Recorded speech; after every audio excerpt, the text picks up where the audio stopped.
안녕하세요. 신문 비교해주는 남자 신비남의 시지프스 이호른입니다.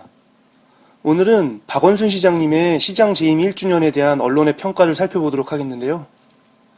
그럼 기사를 살펴보기 전에 먼저 관련 뉴스 보도와 백지연의 피플 인사이드에 나온 박원순 시장님의 인터뷰를 일부 듣도록 하겠습니다. 박원순 서울시장 취임 1년이 지났습니다. 박 시장은 1주년 기자회견을 통해 다시 한번 시민이 시정의 주인임을 강조했는데요. 현장을 찾아 소통하는 행정을 다짐했습니다. 취임 1주년을 맞은 박원순 서울시장은 지난 1년을 돌아보며 다시 한번 시민과 소통을 강조했습니다.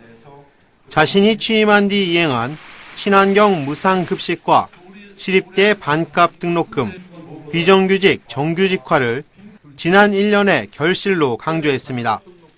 3대 핵심 공약을 가장 먼저 실현했습니다. 이는 먼저 우리의 삶을 보살피라고 하는 시민의 명령이 있었기 때문이었습니다. 이 명령은 내 삶을 바꾸는 첫 번째 시장이라고 하는 제 선거 구호, 그것과도 맞닿아 있기도 합니다. 3대 핵심 공약을 통해 보편적 복지를 강조한 박 시장은 시민과의 소통과 현장을 찾는 청책 행정에 대한 성과도 언급했습니다. 권위 행정과 탁상 행정을 벗어나 다양한 의견 청취를 통해 서울시 정책을 마련했던 겁니다.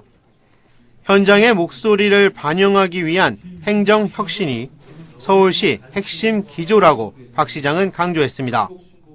장애인 희망 서울종합계획도, 서울시의 공공의료 정책인 건강 36.5도도, 또 서울시민 복지기준선과 공유도시 서울도 마찬가지의 과정을 거쳤습니다. 무엇보다도 뉴타운 출구 전략은 현장의 목소리와 다양한 의견을 수렴하고 종합하지 않으면 불가능했습니다. 박 시장은 남은 임기 동안 복지와 안전, 일자리를 키워드로 삼고 시정을 펼칠 것을 다짐했습니다. 또 다음 달 1일부터 일주일간 은평 뉴타운에 임시 시장실을 만들어 미분양된 SH공사 아파트 정리에 힘을 쏟겠다고 밝혔습니다.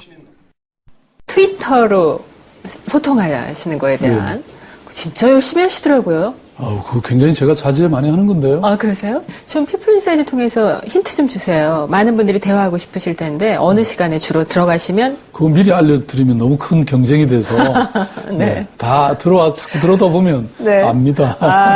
아시는 분들은 아실 거예요. 네. 토요일 밤에 많이 들어가시더라고요. 비교적. 예. 그렇죠, 비교적. 예. 트위터와 관련해서 의견 올라온 거를 저희가 한번 봤어요. 그랬더니 박원순 시장 트위터에 올라와 있는 것 중에 여러 가지가 있었는데요. 몇 가지 볼까요? 남산 케이블카 타는데 엘리베이터 없어서 4층까지 일행이 들어서 옮겼다. 저희 장애인 여러분께서 혹시 불편하신 거 말씀하신 것 같아요. 담당자들에게 시정 지시했습니다 하셨는데 저렇게 되면 바로 시정 지시하는 거예요? 리얼타임으로. 그래요? 예. 저건 제가 확인해 보니까요. 네. 개인사 합작하는 거예요. 그래서 우리가 마음대로 이래라 저래라 하긴 힘들어요. 네네. 그렇지만 그럼에도 불구하고 우리가 인허가권자니까 그렇죠. 그거 좀 시정할 수 있도록. 네. 보육원 유치원 초등학교에 있는 성면 문제가 많았는데 저거를 지적하셨어요. 저 성면 문제는 사실 뭐 하루 이틀에 조처가 취해질 수 있는 건 아니잖아요. 네, 그렇지만 이제 종합 대책은 강구할 수 있거든요. 그래서 네. 이미 사실 지금 지어지는 건물에는 네. 성면이 안 들어갑니다. 그렇죠. 네. 근데 이제 해체하는 과정에서 네.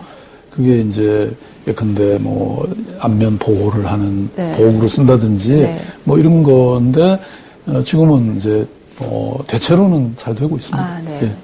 또 볼까요? 하나만 더? 저거는요. 네. 이제 서울 일부 지역의 공원에 네. 농약이 살포됐다. 네. 그런데 뭐 저거는 맹독수는 아니고요. 네. 확인해 보셨군요. 네, 또 바로. 봤는데 근데 그럼에도 불구하고 가능하면 쓰지 않고도 네. 그 공원을 관리하도록 그렇게 요거는 지시를 했습니다. 근데 박원순 시장께서 내 트위터는 내가 관리한다지만 네.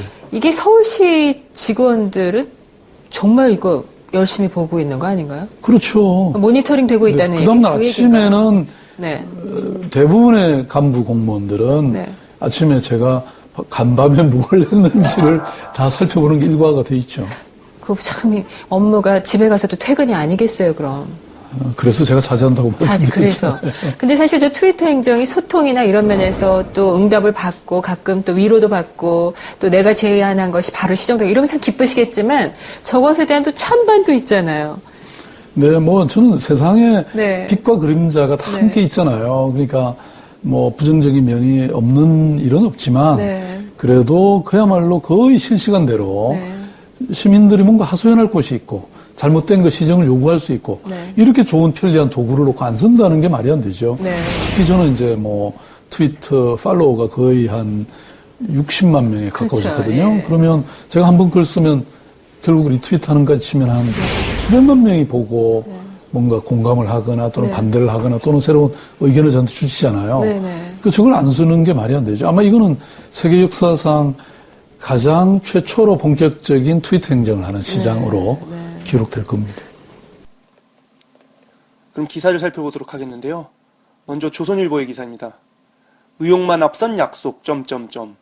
정규직 전환 36.5%에 머물러란 제목의 기사입니다.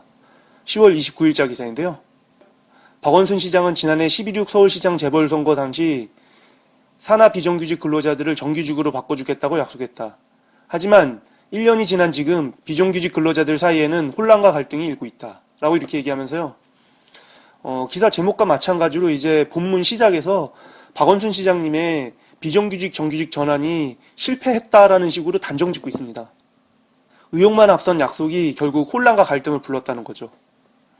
그러면서 이제 그 정규직으로 전환되지 못한 그 비정규직 노동자라는 그 김모 씨 여성분의 뭐 얘기를 갖다 다루는데요. 많은 비정규직 노동자들 중에서 전부가 정규직으로 전환된 건 아니고 3분의 1이 넘는 수준만 지금 정규직으로 전환된 상태이기 때문에 정규직으로 전환되지 못한 비정규직 노동자들은 당연히 불만이 있을 수밖에 없죠. 그런 불만 있는 비정규직 노동자분들의 불만을 갖다가 소개합니다.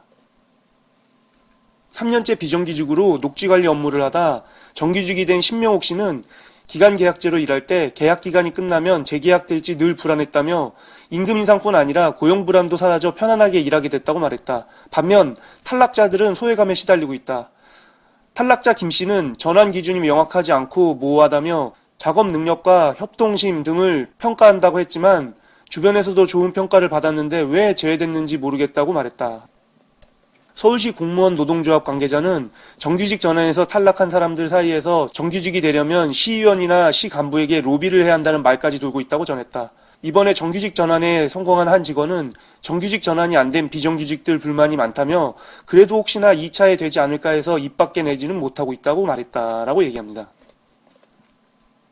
조선일보는 서울시가 비정규직을 갖다가 100% 정규직으로 전환하지 못하고 36.5%만 지금 정규직으로 전환했기 때문에 비정규직에서 정규직으로 전환되지 못한 사람들이 이렇게 큰 불만을 갖고 있고 오히려 혼란만 가중시켰다라는 식으로 얘기를 하고 있는데요.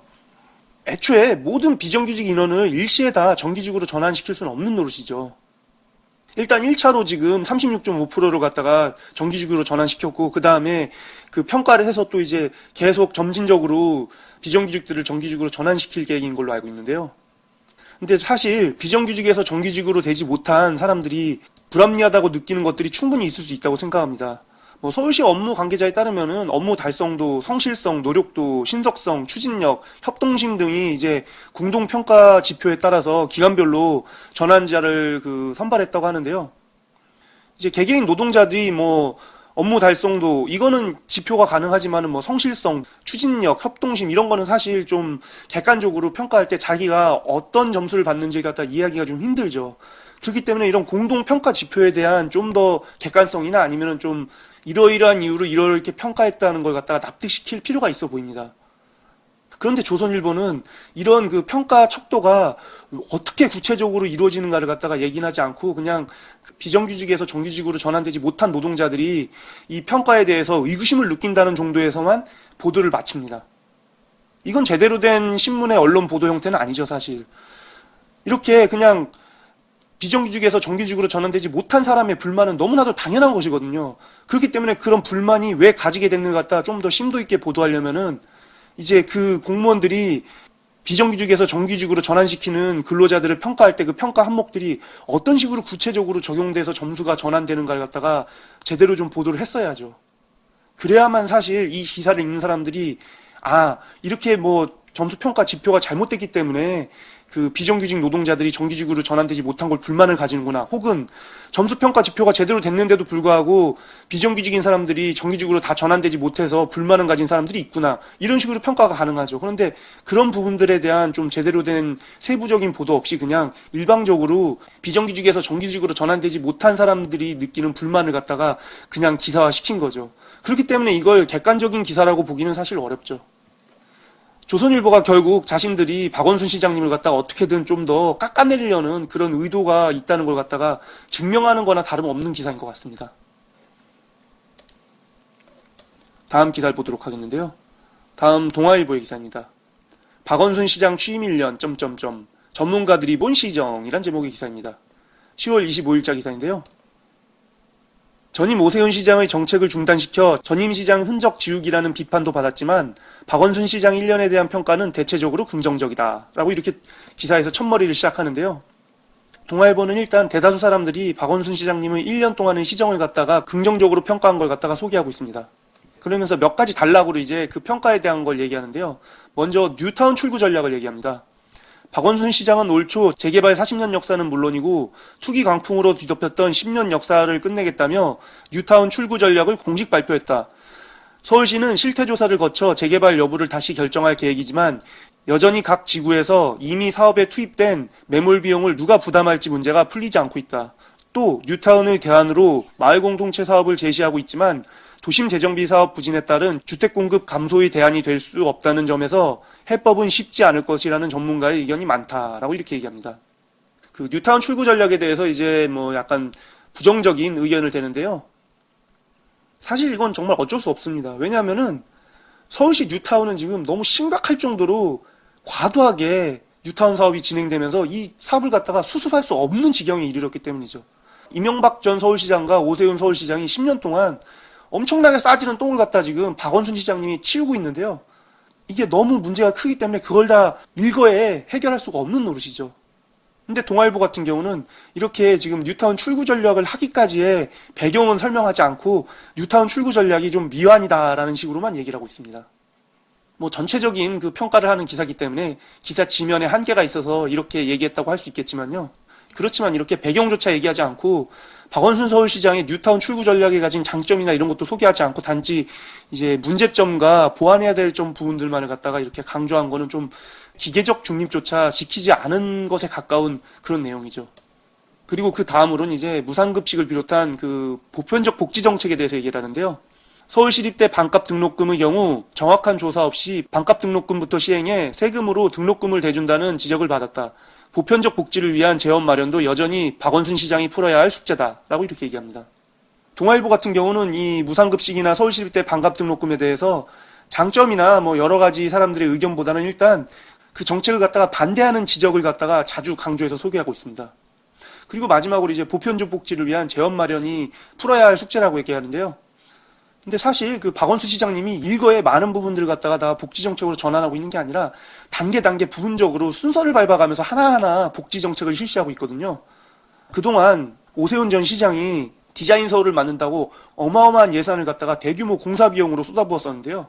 이런 비용들의 거의 10분의 1 수준도 못 미치는 그런 비용을 갖다가 지금 박원순 시장님이 그 보편적 복지를 위해서 단계적으로 지금 예산을 마련해서 쓰고 있는데요. 오세훈 전 서울시장이 디자인 서울을 한다고 쏟아부었던 예산과 박원순 시장님이 보편적 복지를 위해서 쓰고 있는 예산을 갖다가 좀 비교해서 평가를 해야 하는데 그런 평가가 없습니다. 얼마만큼의 금액이 어떻게 소요되고 있는가조차도 얘기하지 않고 단순히 보편적 복지 정책을 위한 재원이 시급히 필요하다라는 식으로만 얘기하고 있는 거죠. 사실 이 보편적 복지에 대한 얘기도 워낙 큰 덩어리이기 때문에 이렇게 전체를 평가하는 기사에서 한 단락으로 얘기하기는 힘든 부분입니다. 그렇지만 이렇게 문제 제기하는 쪽의 단점 부분만을 부각시키는 거는 기계적 중립조차 못 지킨 것이죠. 제대로 된 기사라면은 찬성하는 쪽의 의견과 반대하는 쪽의 의견을 갖다가 골고루 소개했어야죠. 그리고 그 뒤로는 이제 제도리를 바다로라는 단락인데요. 이제 서울대공원에서 돌고래 쇼를 하는 제도리를 강정마을 앞바다로 보내겠다는 이제 그 박원순 시장님의 발표를 갖다가 이제 평가한 건데요. 이 부분 같은 경우는 이제 동아일보가 매우 긍정적으로 평가합니다. 우리 사회에서 동물보호 논의를 갖다가 한 단계 업그레이드 시켰다는 평가가 많이 나온다고 이렇게 얘기하는데요. 그리고 그 뒤로는 이제 세빛둥둥섬, 일명 세금둥둥섬이라고 부르죠. 이 세빛둥둥섬에 대해서 얘기하는데요. 박원순 시장은 취임 이후 지하철 9호선과 우면산 터널 민자 사업에 메스를 들이댔다. 또 전임 오세훈 시장이 추진했던 세빛둥둥섬 사업을 총체적 부실 사업이라고 규정하고 한강예술섬 조성 사업도 중단했다. 전임 시장 흔적 지우기라는 비판도 나온다. 하지만 서해 백길 사업은 중단했지만 양화대교 공사는 마친 점 등을 감안하면 박원순 시장의 1년을 오세훈 지우기로만 몰아붙이는 건 곤란하다는 반론도 있다라고 이렇게 얘기합니다. 이제 박원순 서울시장님이 오세훈 전 서울시장이 벌였던 수많은 토목공사 사업을 갖다가 대부분 중단시키거나 전면 중지시켰는데요. 그러한 걸 갖다가 이제 일부 사람들이 전임 시장 흔적 지우기라고 비판하기도 하는데요. 뭐 새누리당 쪽 사람들이죠. 그런데 그러한 비판을 갖다가 일방적으로 할 수만은 없다고 얘기하는 것입니다. 왜냐하면은 서해백길 사업으로 이제 공사가 시작된 양화대교 공사를 갖다가 서해백길 사업은 중단했지만은 그 양화대교 공사 자체는 마쳤기 때문입니다. 뭐 어쨌든 그 동아일보조차도 박원순 시장님이 오세훈 전 서울시장의 과도한 전시행정을 갖다가 전부 중단시킨 걸 전임 시장 흔적 지우기만은 아니라고 이렇게 얘기하고 있는 것입니다. 그리고 마지막으로 이제 무소속 시민단체 출신이 서울시장이 된 걸 갖다 이제 평가하는데요. 종북 좌파 박 후보가 시장이 된다면 서울광장은 좌파들의 체제 전복의 장이 될 것이라는 공격이 나왔었지만 지난 1년간 박원순 시장의 행보를 좌파라고 몰아붙이는 건 무리라는 게 중론이다. 박원순 시장은 좌우 간의 논란이 벌어질 만한 정책을 추진하기보다는 시민사회에서 만들어진 아이디어를 적극적으로 시정에 반영했다. 시민단체 출신으로서의 차별성을 보여준 것으로 평가된다라고 이렇게 얘기합니다. 그러니까 뭐 새누리당 측에서 이제 11.6 재보궐선거 전에 박원순 시장님이 서울시장이 되면은 종북좌파 박 후보가 시장이 되면 서울광장은 좌파 세력으로 뭐 물들고 체제가 전복되고 뭐 난리가 날 거라고 이런 식으로 얘기를 했었는데요. 그런 얘기를 했던 사람들의 우려와는 달리 이제 박원순 시장님이 좌우를 가리지 않고 무리 없이 공정한 그 시정을 펼쳐서 좌파로 매도할 수 없다고 얘기하고 있습니다. 동아일보조차도 박원순 시장님을 갖다가 이런 면에서는 인정하고 있는 것이죠. 다음 기사를 보도록 하겠습니다. 다음은 문화일보의 기사인데요. 박원순 1년 서울시의 경쟁력이란 제목의 기사입니다. 10월 23일자 기사인데요. 많은 사례에서 박원순 시장은 자신이 선호하는 집단과 신념을 위해 철저히 봉사하는 시장임을 드러냈다. 그러나 그는 서울시민 모두의 시장이며 대한민국의 심장부인 서울을 관장한다. 그런 시장이 편파적이며 거대 도시의 기능을 이해 못한다면 당연히 전 서울 시민과 국민이 불이익을 보게 된다. 서울은 지난 봄 포린폴리시의 2012년 글로벌 도시지수 평가에서 세계 8위를 차지한 초인류의 세계적 도시이다. 2010년 10위에서 2단계나 올랐으며 4위인 도쿄와 5위인 홍콩에는 못 미치지만 14위인 베이징과 21위인 상하이를 훨씬 능가했다. 서울이 이런 자랑스러운 도시가 된 것은 그간 투자하고 가꾼 교통, 통신 인프라와 서비스, 기타 편리하고 세련된 도시 기능 덕이다 라고 이렇게 얘기합니다. 문화일보는 박원순 시장님의 시정이 일부 선호하는 집단만을 위한 그 시정이라고 폄하하고 있습니다. 그러면서 서울 시민 모두가 원하는 시정을 하지 않고 일부 시민들만이 원하는 시정을 했다면서 비판하고 있는 것이죠. 서울시의 경쟁력이 포린폴리시 그 글로벌 평가 지수에서 8위를 차지했다고 하는데요. 뭐 이 포린폴리시의 글로벌 평가 도시 지수가 어떤 건지도 모르겠고 어떤 기준에서 평가되는 건지도 모르겠지만요. 과연 우리의 삶에 이 포린폴리시의 글로벌 도시 지수가 얼마나 큰 영향을 미치는지는 의문입니다. 그런데 마치 문화일보는 우리 모든 국민들이 이 포린폴리시의 글로벌 도시 지수가 높은 순위에 랭크되는 걸 갖다가 원하고 있다는 듯이 얘기를 하고 있습니다. 그러면서 이제 많은 사람들이 실정을 벌였다고 욕하는 오세훈 서울시장을 갖다가 오히려 높이 평가하기까지 합니다. 전임 오세훈 시장이 추진한 한강 르네상스 사업은 적어도 이런 서울을 만들어보려는 시도였을 것이다. 오세훈 전 시장의 서해 백길 사업에 문제가 있을지 몰라도 서울시장은 적어도 한강이 얼마나 귀중한 자원인지 볼 수 있어야 한다. 한강의 거대한 물줄기는 향후 무한한 물류 수리 관광의 가능성을 가지며 장래 항구가 아닌 서울의 부족함을 메워줄 수 있다. 그러나 박원순 시장은 서해백길과 서울항 조성 사업을 시민 삶과 무관한 전시 사업이라며 아예 중단시켰다. 이에 따라 여의도와 용산에 여객선을 정박시키려던 서울항 사업도 백지화됐다. 다른 한강 르네상스 사업인 노들섬 오페라하우스 건설 계획도 백지화됐다. 오세훈 전 서울시장이 호주의 시드니 못지않은 한강 예술섬을 개발하겠다며 500억 원을 투자한 노들섬은 지금 노들 텃밭이 됐다. 과연 이런 박원순 시장의 안목과 태도가 세계 8대 글로벌 시티의 기능과 어떻게 부합하는지 알 수 없다. 그런 시장이 인도하는 서울시가 2015년 어떤 도시평가를 받을지도 참 궁금하다라고 이렇게 얘기합니다. 그러니까 문화일보는 철저하게 서울 시민의 삶보다는 포린 폴리시의 2012년 글로벌 도시 지수와 같이 이제 해외 기관의 도시 순위 매기기에 집착하고 있는 모습을 보이는데요. 한강 르네상스나 노들섬 사업, 그리고 뭐 서해백길 사업, 이런 사업이 과연 얼마나 서울을 갖다가 세계에서 경쟁력 있는 도시로 만들어줄지도 사실 의문인데요. 그러한 의문조차 해소하지 않고 그냥 일단 무조건 그러한 여러 가지 정책들이 서울을 갖다가 글로벌 시티로 만드는 정책이었는데 박원순 시장님이 그걸 다 무산했기 때문에 글로벌 시티와 박원순 시장님은 무관하다. 이런 시장이 과연 자격이 있느냐라고 이렇게 얘기하고 있는 것입니다. 그냥 웃음밖에 안 나옵니다, 저는. 왜 이렇게 순위에 집착할까요? 과연 그렇게 세계적인 글로벌 시티가 서울에 살고 있는 우리 시민의 삶과 얼마나 많은 밀접한 영향이 있을까요? 물론 이제 뭐 글로벌 시티이기 때문에 해외 기업들이 일부 서울에 진출하려는 시도를 보일 수도 있을 것입니다. 하지만 그렇게 몇몇 해외 기업들이 서울에 진출해서 창출해내는 고용 효과를 만들어내기 위해 서울시가 그동안 쏟아들인 비용과 박원순 시장님이 그동안 서울시가 쏟아들였던 비용의 극히 일부분을 가지고 시행했던 복지 정책을 통해 많은 사람들이 받은 혜택과 과연 어떤 게 더 효과적인 시정인가는 아마 많은 국민들이 스스로의 가슴 속에서 평가를 내리고 있을 것입니다. 다음 기사를 보도록 하겠습니다. 다음은 국민일보의 기사인데요. 박원순 시정은 뉴욕을 바라보라 란 제목의 사설입니다. 10월 25일 사설인데요. 박원순 시장의 시정은 단순하다. 그의 업적으로 주워 담는 것도 알고 보면 죄다 선심성 행정의 일환이다. 초중생을 상대로 무상급식을 하겠다는데 누가 반대하겠는가. 서울시립대 등록금을 절반으로 뚝 자른 것이나 시청이나 산하기관에 소속된 비정규직 종사자 2,916명 가운데 상시 지속적으로 일하는 1,133명을 정규직으로 전환한 것 역시 돈만 있으면 할 수 있는 일이다. 그 결과 재정이 취약해지고 고용시장의 유연성이 낮아지는 등 눈에 보이지 않는 부분은 아무도 말하지 않을 뿐이다.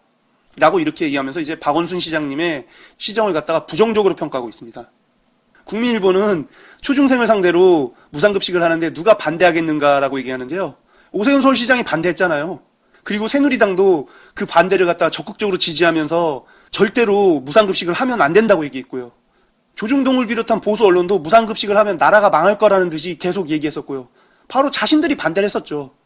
수많은 사람들이 반대하는 걸 갖다가 이겨내고 무상급식을 이뤘는데 그걸 갖다가 누가 반대하겠는가라고 한마디로 사실을 왜곡해버리고 있는 것입니다. 정말 웃기는 일이죠. 그리고 뭐 서울시립대 반값 등록금이나 뭐 비정규직을 갖다 정규직으로 전환하는 일이 돈만 있으면 누구나 할 수 있는 일이라고 얘기하는데요. 누구나 할 수 있는 일인데 아무도 지금까지 하지 않았습니다. 그런데 그렇게 아무도 안 한 일을 박원순 시장님이 했기 때문에 많은 사람들이 박수를 치고 있는 것이고요. 그런 일을 갖다가 그냥 돈만 있으면 아무나 할 수 있다라고 이렇게 얘기하는 게 정말 무책임한 얘기인데요. 이 국민일보의 무책임성에 정말 기가 찰 노릇입니다.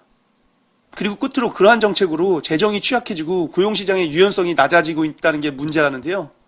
재정 취약은 오세훈 전 서울시장이 디자인 서울 한답시고 천문학적인 금액을 갖다가 쏟아부었던 게 훨씬 재정을 취약하게 만들었습니다.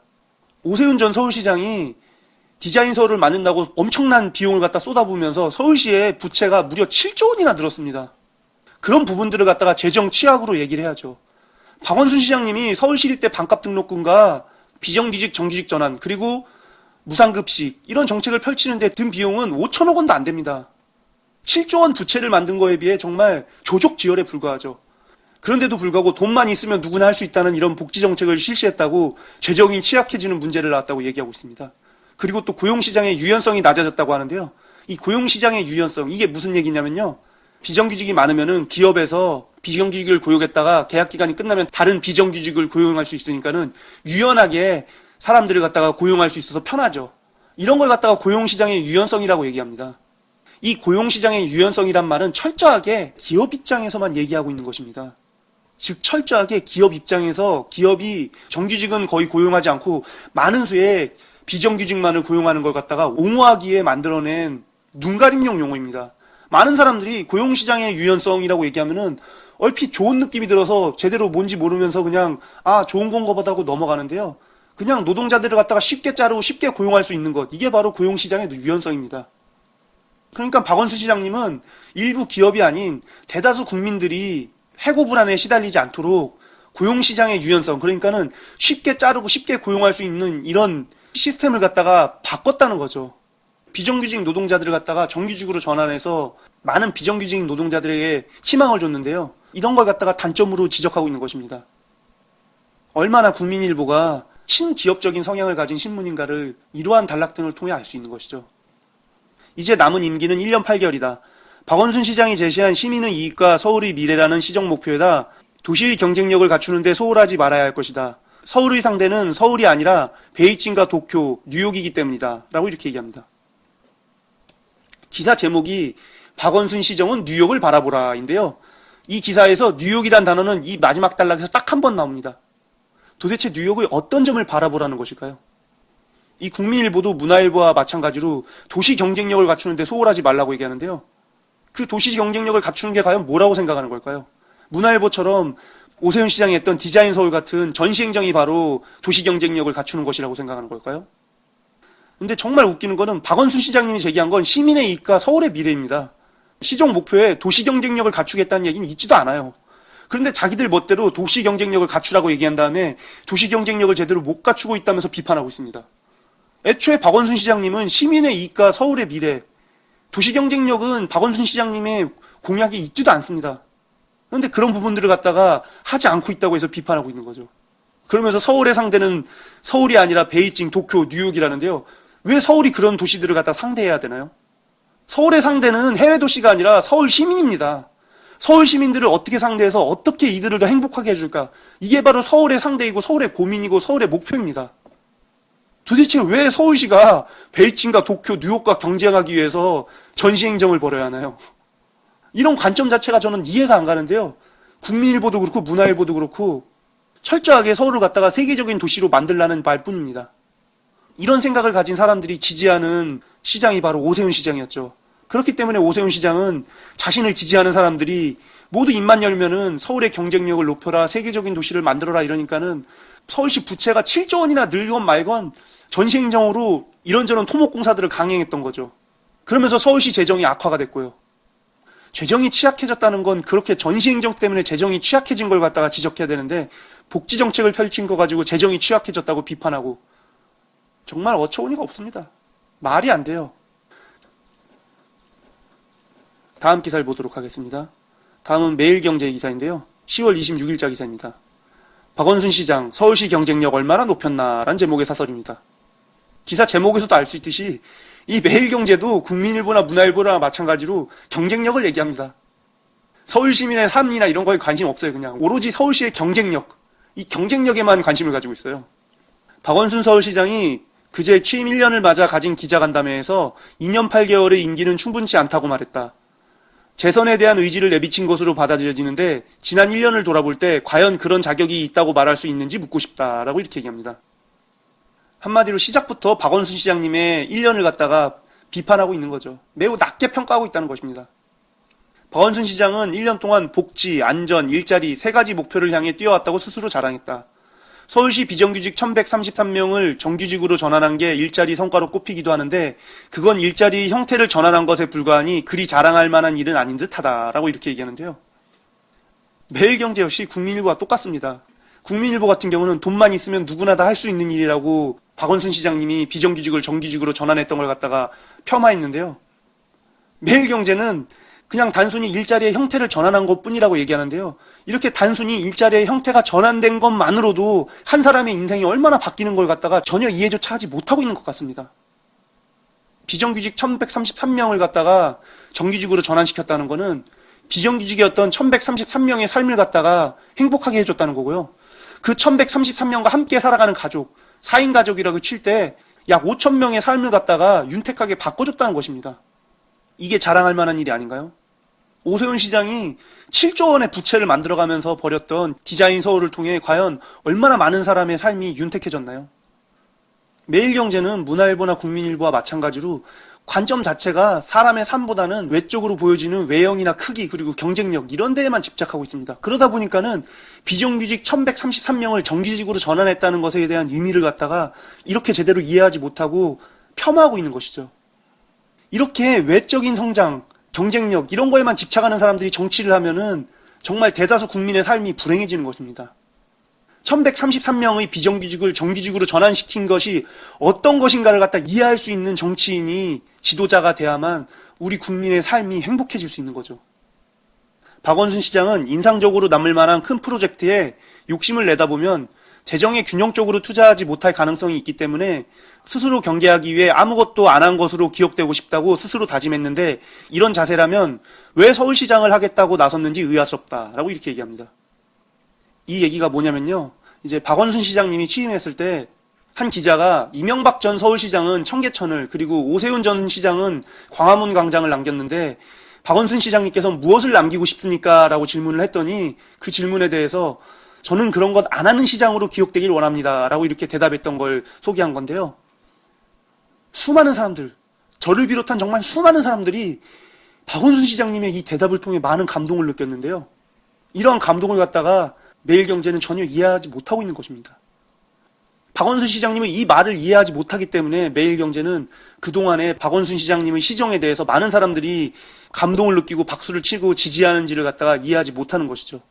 그렇기 때문에 이런 기사가 나올 수밖에 없는 것입니다. 서울시장은 더 큰 그림을 그려야 한다.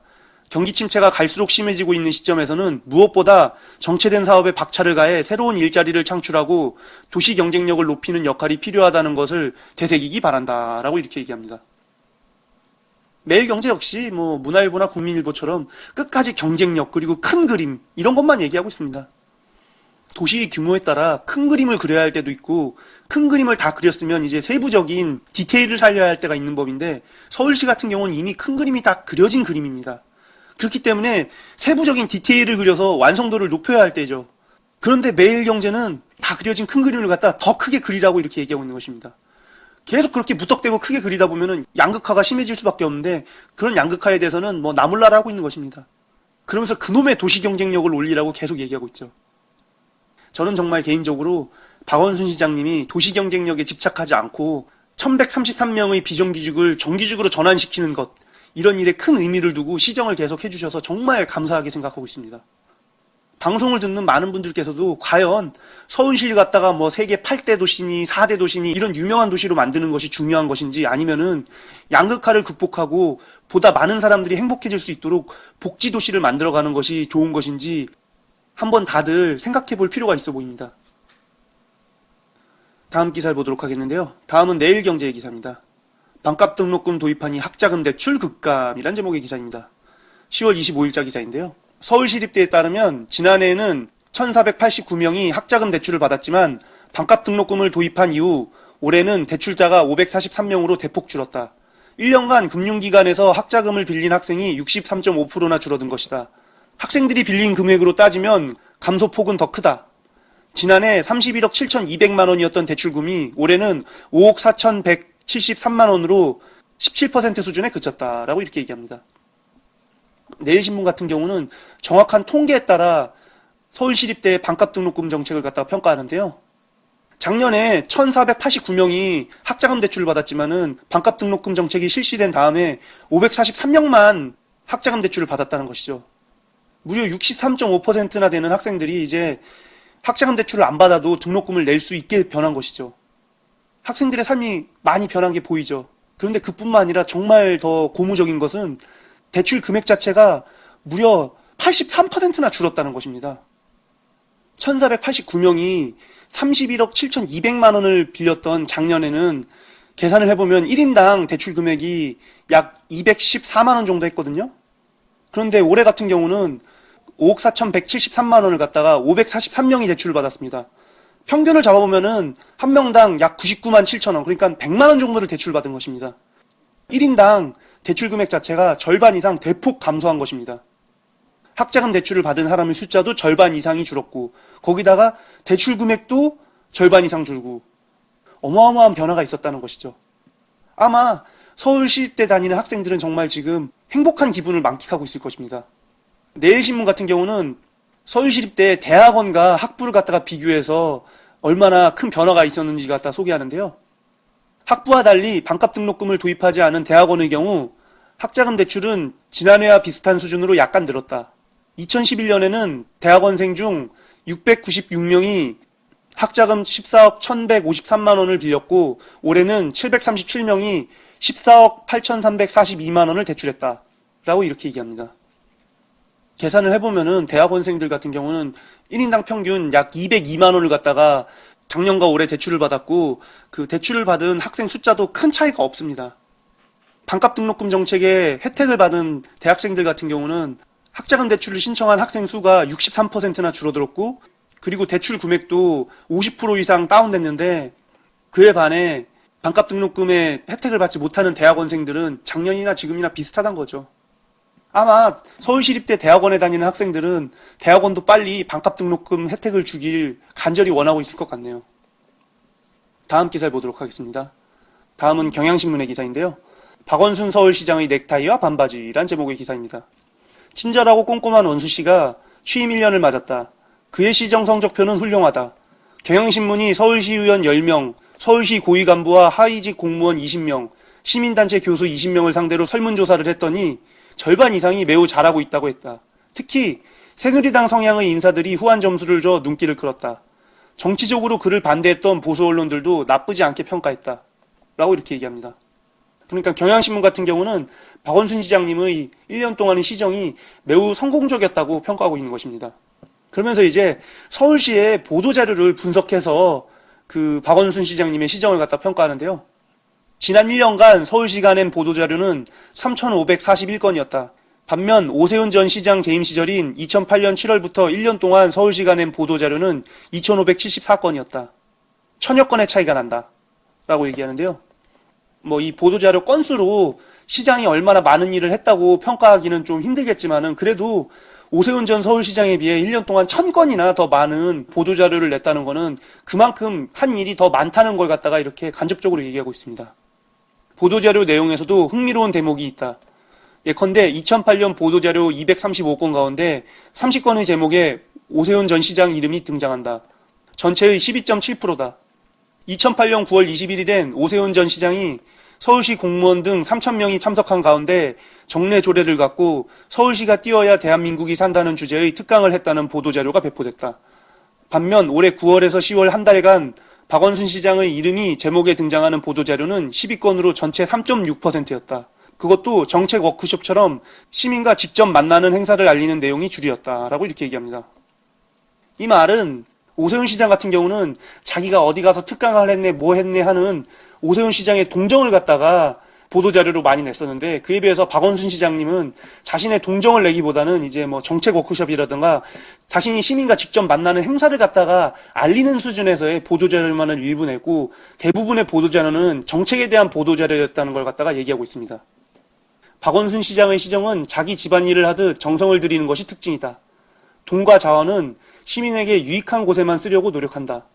시민에게 제대로 물어보지도 않고 거대 프로젝트를 시행하고 그것을 발판 삼아 더 큰 정치 무대로 도약해온 전임자들과는 확실히 차별성이 있다라고 이렇게 얘기합니다. 이 부분이 정말 제가 박원순 시장님을 가장 높게 평가하는 부분인데요. 경향신문 역시 이 부분을 아주 높게 평가하고 있는 것이죠. 정말 자기 집안이라도 정성 들여서 신경 써서 시정을 하는 게 정말 쉬운 일이 아닌데요. 대다수 정치인들과 지도자들이 국민의 세금을 갖다가 어차피 내 돈 아닌데 뭐라는 생각으로 정말 펑펑 써댔는데요. 박원순 시장님 같은 경우는 콩나물값 하나도 가계부에 일일이 정리하는 알뜰살뜰한 주부처럼 국민의 세금을 꼼꼼하게 써왔다는 것이죠. 그렇기 때문에 서울시의 부채를 갖다가 대폭 줄여나갈 수도 있었죠. 그럼에도 박원순 시장의 시정 방식을 고가화하는 서울시 공무원이 존재한다. 주로 그의 업무 스타일에 기인하는 것인데 기왕의 정책 결정 및 시행 관행 차이가 있기 때문이다.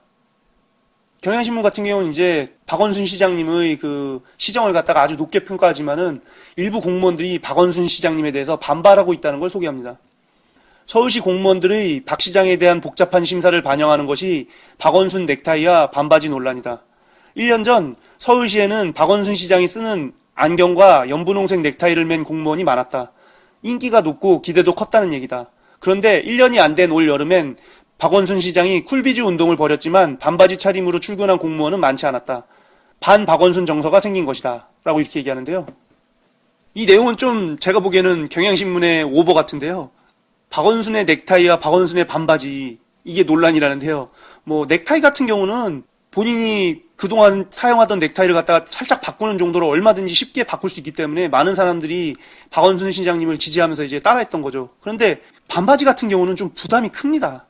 저 같은 경우 제가 일하는 회사가 정말 자율적인 분위기라서 얼마든지 반바지를 입고 가도 상관이 없거든요. 그럼에도 불구하고 반바지를 입는 것 자체가 상당히 부담스러워서 여름에 날씨가 정말 더웠는데도 반바지를 입고 출퇴근하진 않았습니다. 이 넥타이를 바꾸는 것과 반바지를 입는 거는 정말 큰 차이가 있죠. 특히 남자들 같은 경우 다리에 털이 많은 사람은 반바지를 입는 게 매우 부담스럽습니다. 그렇기 때문에 반바지를 많이 입지 않았을 수 있는데요. 이걸 가지고 반박원순의 정서가 생긴 거라고 얘기하는 건 좀 무리가 있는 것이죠. 경향신문 같은 경우는 시민 친화적인 시장에 더해 공무원 친화적인 시장이라야 안정적인 시정 운영이 가능하다면서 좀 더 공무원들과 친해지라고 이렇게 얘기하고 있는데요. 너무 업무가 과도해서 좀 박원순 시장님에 대해서 불편하게 생각하는 공무원들이 있을 것 같긴 한데요. 그래도 대체적으로 많은 공무원들이 서울시를 바라보는 시민들의 시선이 냉담함에서 따뜻함으로 변해갔기 때문에 나름대로 자부심을 느끼지 않을까요? 그런 부분에서 프라이드를 느끼지 못하는 공무원이라면은 애초에 글러먹은 공무원이라고 생각합니다, 저는. 공무원이 단순히 시간만 때우면 월급을 달달이 받아가는 안정적인 직업이 아니라 정말 많은 국민들을 위해 봉사하고 자신이 봉사하는 노력이 정말 직접적으로 많은 사람들에게 혜택을 주고 많은 사람들이 자신들에게 고마움을 느끼고 박수를 쳐서 그것에 대해서 뿌듯함을 느끼고 자부심을 느낄 수 있는 그런 게 바로 제대로 된 공무원이 아닐까 싶은데요. 박원순 시장님의 부지런하고 꼼꼼한 시정을 갖다가 뒷받침하는 대다수 공무원들은 그런 자부심을 느낄 수 있을 것이라고 생각합니다. 그렇기 때문에 경향신문의 이런 판단은 너무 오버해서 판단한 게 아닌가 싶습니다. 애초에 넥타이와 반바지를 갖다가 동일시한 것 자체가 약간 좀 오버했죠. 다음 기사를 보도록 하겠습니다. 다음은 한겨레 신문의 기사인데요. 뉴타운 전통시장 앞으로도 현장서 대안 찾겠다라는 제목의 기사입니다. 이 기사 같은 경우는 이제 박원순 시장님이 현장에서 주로 해결책을 찾는다는 걸 소개하는데요. 그러면서 박원순 시장님이 지난 1년 동안 어떤 일을 했는지를 소개합니다. 먼저 2011년에는 10월 27일에 시장 취임 첫날에 이제 친환경 무상급식을 실시했고 11월 10일에는 그 서울시립대 반값 등록금 지원 예산 182억 원을 갖다가 반영했고요. 그리고 11월 22일에는 그 민간 협치 방식의 취약계층 겨울나기 대책 희망온돌 프로젝트를 시작했죠. 그리고 2012년에는 3월 22일에 서울시의 그 비정규직 노동자들을 갖다가 정규직으로 전환했고요. 그리고 4월 18일에는 장애인 희망서울 종합계획, 인권, 예산, 주거, 안전, 일자리, 소통, 문화 등 시정 전반에 장애인의 삶을 갖다가 반영했다고 합니다.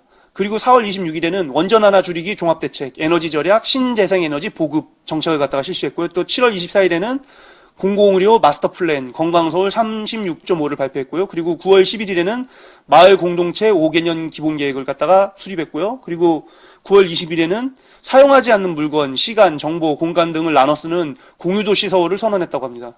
이런 여러 가지 일을 했고요. 그리고 수치로 본 그 박원순 시장님의 1년을 또 돌아보는데요.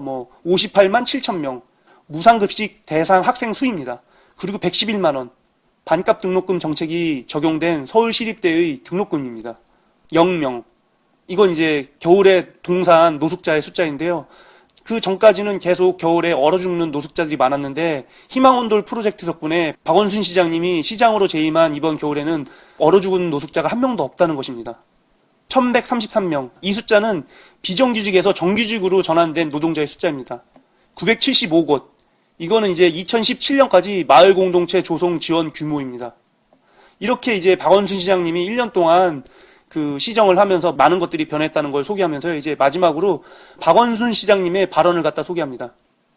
박원순 시장은 특히 패러다임의 전환, 정책 방향의 전환을 강조했다. 그는 고도성장기와 달리 삶의 질과 복지, 새로운 창조적 경제를 만들어내려는 패러다임 전환의 시기에 취임한 것이라 생각한다며 어떤 사업을 잘했다 이런 것을 떠나 큰 변화와 비전을 만들어내고 정책으로 만드는 큰 방향의 전환을 해내야 한다고 생각한다고 말했다라고 이렇게 얘기합니다.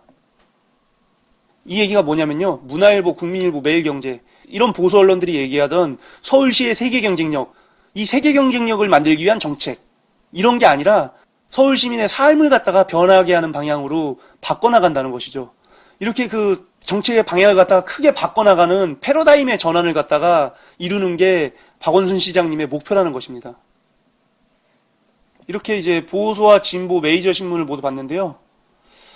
오늘은 이제 보수 마이너와 진보 마이너의 기사가 별로 없어서 메이저 언론의 기사만을 살펴봤습니다.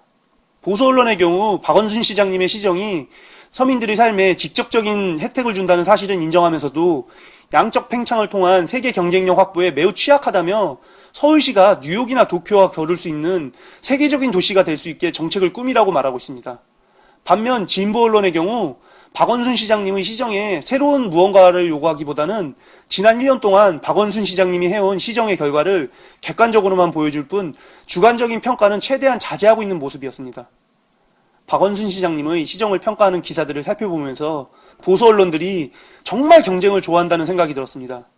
이들은 서울을 뉴욕이나 도쿄, 상하이와 경쟁할 수 있는 세계적인 경쟁력을 지닌 도시로 만들라고 한 목소리로 말하고 있는데요. 도대체 왜 이렇게 경쟁을 좋아하는 것일까요? 외부와의 경쟁에 지나치게 몰두하면 양적 팽창에만 집착한 나머지 내부의 균형이 무너져 내리는 부작용을 낳게 됩니다. 세계적인 도시를 만들겠다며 디자인 서울을 외쳤던 오세훈 전 서울시장은 서울시 부채를 7조 원이나 증가시킨 채 제대로 된 성과도 내지 못했습니다. 오히려 양극화만 더 심화됐습니다. 반면 박원순 시장님의 경우 외적 성장과 경쟁력 증대보다는 서울시의 주체인 서울 시민의 삶을 보다 더 직접적으로 풍요롭게 만들기 위한 노력들을 했습니다. 그러면서도 싸이의 서울광장 무료 콘서트와 같은 방법으로 효과적으로 서울시를 세계에 알렸습니다. 오세훈 전 서울시장이 1년에 사용한 서울시 해외 홍보 비용은 무려 300억 원이었습니다. 그런데 그렇게 매년 300억씩 돈을 쏟아부은 것보다 유튜브로 전 세계에 중계된 싸이의 서울광장 콘서트가 훨씬 더 큰 홍보 효과를 가져왔을 것이라고 생각합니다. 싸이의 서울광장 콘서트에 들어간 서울시 예산은 무대 설치비 3억 원이었습니다. 현명한 시정은 바로 이런 것이라고 생각합니다. 무작정 천문학적인 돈을 투입하기보다는 적은 돈이라도 최대한 상황에 맞게 적절하게 투입해서 최대한의 효과를 내는 것이 바로 현명한 시정이라고 생각합니다. 서울은 세계의 다른 여러 도시들과 경쟁하기 위한 경쟁의 도구가 아닙니다. 1,000만 명의 서울 시민이 삶을 살아가는 생활의 공간이 바로 서울입니다. 자신의 업적 만들기에 급급해 해외 도시와 비교해가면서 성장 지표를 내세우는 시정과 1,000만 명의 서울 시민의 삶이 보다 나아질 수 있도록 대규모 건설 사업보다는 복지 사업에 보다 많은 투자를 이끌어내는 시정 중 과연 어떤 시정이 서울 시민에게 만족스러울 수 있을까요? 순위 싸움과 경쟁을 미덕으로 여기는 일부 사람들은 모르겠지만 아마도 대다수 서울 시민들은 세계적인 경쟁력을 지니기 위해 많은 예산을 낭비하는 시정보다는 1,000만 명의 서울 시민의 삶에 직접적인 혜택을 줄 수 있는 복지지향적인 시정을 지지할 것이라고 생각합니다. 그런 의미에서 볼 때 박원순 시장님의 지난 1년 동안의 시정은 시대적인 요구에 부응하는 매우 훌륭한 시정이었습니다. 박원순 시장님께서 부디 지금 같은 모습을 앞으로도 꾸준히 보여주셔서 1,000만 명의 서울 시민의 삶에 많은 혜택을 줄 뿐만 아니라 대한민국 5천만 국민에게 정치에 대한 새로운 희망을 꾸준히 주실 수 있길 기원합니다. 오늘 신문 비교해주는 남자 신비남은 이것으로 마치도록 하겠습니다.